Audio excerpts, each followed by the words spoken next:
ఏర్పాటు చేయాలని చెప్పేసి బాలికల పాఠశాలను మొదటిసారిగా మన భారతదేశంలో మహారాష్ట్రలో పూణే అనేటువంటి నగరంలో నిర్మించడం జరిగింది అన్నట్టు. ఒకటి కాదు, ఒక 20-30 పాఠశాలలు నిర్మిస్తారు.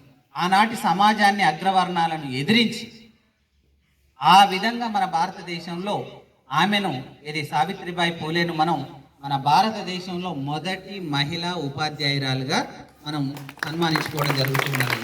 కాబట్టి ఆ సందర్భం అదే అన్నట్టు, లేడీ టీచర్లందరినీ కూడా వేదిక మీదకి గౌరవించుకోవడం ఇవాళ భారతదేశంలో మహిళా ఉపాధ్యాయ దినోత్సవం అనేటువంటిది జరుపుకుంటాం. అంతేకాకుండా ఆనాటి సమాజంలో ముఖ్యంగా మనకు తెలుసు, మనం లెసన్లు చెప్పుకుంటాం, జెండర్ బయాస్ కూడా బాగా ఉన్నది. ఇప్పటికీ కూడా 100% పోలేదు. స్త్రీ పురుషుల మధ్య వివక్ష మనం చాలాసార్లు అనుకుంటాం. ఇప్పుడు చూడండి, మన ఇంట్లో కానీ లేదా మన సమాజంలో కానీ ఇప్పటికీ కూడా ఉన్నటువంటి అసెట్స్ అంటే ఆస్తులు కానీ ప్రాపర్టీస్ అన్నిట్లలో 80% assets registered on male persons. మన భారతదేశంలో ఇప్పటికీ అదే పరిస్థితి ఉన్నది. అంటే కొంత అడ్వాన్స్మెంట్ వచ్చినప్పటికీ కూడా పూర్తి స్థాయిలో జెండర్ బయాస్ పోలేదు. ఆ యొక్క లింగ వివక్ష అనేటువంటి దాన్ని రూపుమాపడంలో కూడా చాలా ప్రయత్నం చేయడం జరిగింది.